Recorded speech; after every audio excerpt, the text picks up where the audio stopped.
ओम परमात्मा। सबसे सुगम परमात्म प्राप्ति। परमात्म तत्वों की प्राप्ति के समान सुगम और जल्दी सिद्ध होने वाला कार्य कोई है ही नहीं, था नहीं और होगा नहीं और हो सकता नहीं। परिश्रम और देरी तो उस वस्तु की प्राप्ति में लगती है जो है नहीं। प्रत्युत बनाई जाए जो स्वतः स्वाभाविक विद्यमान है, उसकी प्राप्ति में परिश्रम और देरी कैसी।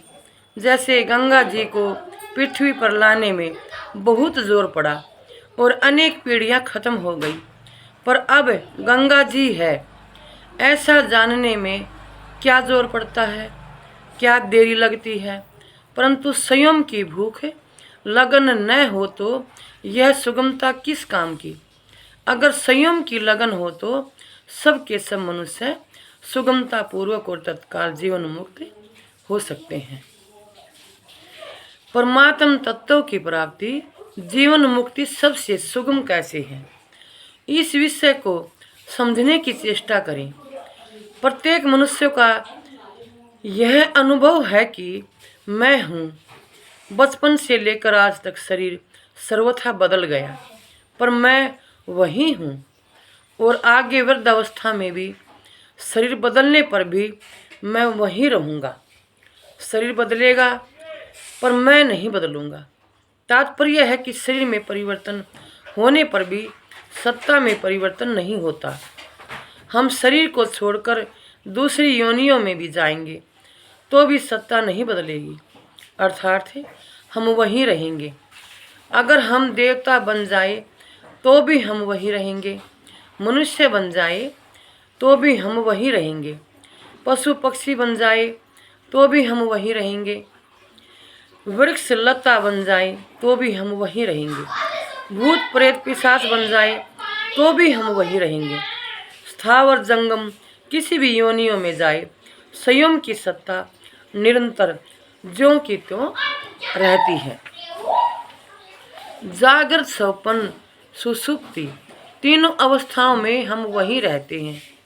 सुषुप्ति से उठने पर हम कहते हैं कि मैं ऐसे सुख से सोया कि मेरे को कुछ भी पता नहीं था, परंतु मेरे को कुछ पता नहीं था।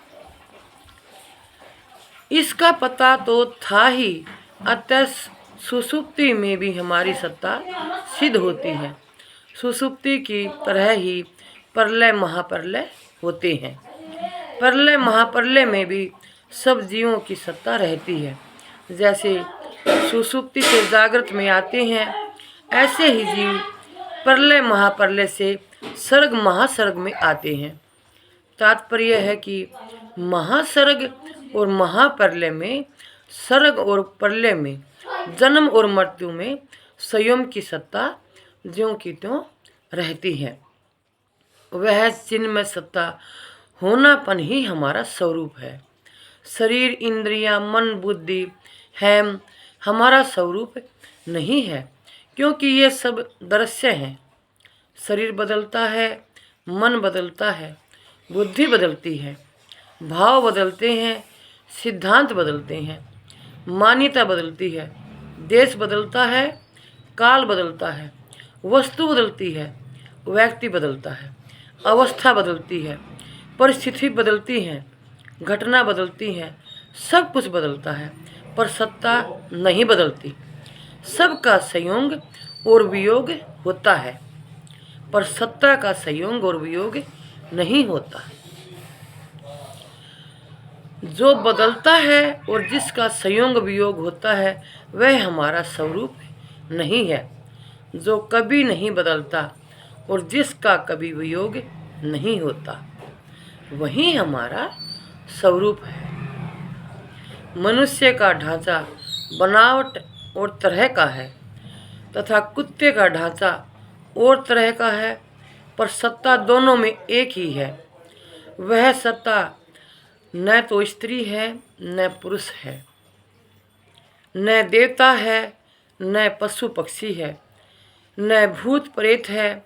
ऐसे ही सत्ता न ज्ञानी है न अज्ञानी है, न मूर्ख है, न विद्वान है, न निर्बल है, न बलवान है, न साधु है, न गृहस्थ है, न ब्राह्मण है, न शूद्र है, न हल्की है, न भारी है, न छोटी है, न बड़ी है, न सूक्ष्म है, न स्थूल है।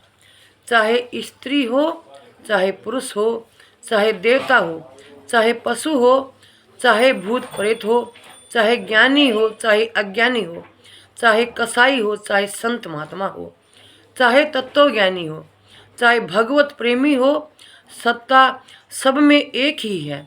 वह चिन्मय सत्ता न बदलती है, न मिटती है, न आती है, न जाती है। वह सत्ता हमारा स्वरूप है। बस इतनी ही बात है, इससे अतिरिक्त कोई बात नहीं है। शास्त्र में, वेद में, वेदांत में इससे बढ़िया बात क्या आती है कि ब्रह्मा की बात कहे तो वह भी सत्ता ही है। हमारे से गलती यही होती है कि उस सत्ता के साथ कुछ न कुछ मिला लेते हैं। अगर कुछ न मिलाए तो जीवन मुक्त ही है। कुछ भी मिलाएंगे तो बंध जाएंगे। मैं स्त्री हूँ बंद तो बंध गए, मैं पुरुष हूँ तो बंध गए, मैं बालक हूँ तो बंध गए, मैं जवान हूँ तो बंध गए, मैं बूढ़ा हूँ तो बंध गए, मैं रोगी हूँ तो बंध गए, मैं निरोग हूँ तो बंध गए, मैं समझदार हूँ तो बंध गए, मैं बेसमझ हूँ तो बंध गए। चिन्मय सत्ता के साथ कुछ भी मिलाना बंधन है और कुछ भी न मिलाना मुक्ति है।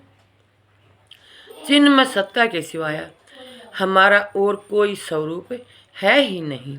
यही तत्व ज्ञान है। इसी को ब्रह्मा ज्ञान कहते हैं।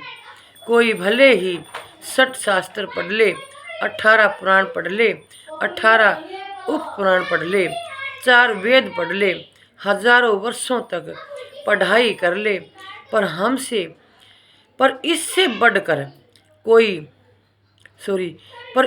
बढ़कर कोई बात मिलेगी नहीं।